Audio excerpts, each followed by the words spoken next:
Y hemos llegado al último grupo, los motores, o más correctamente, grupo motor propulsor. Estos cumplen con una función fundamental dentro de la aeronave. Así como tu amor mueve mi corazón, bebé.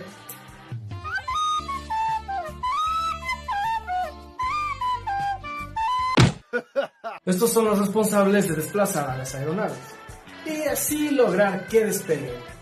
Mejor ya no te pregunto porque ya te la sabes, mejor quédate aquí en Aeromundo.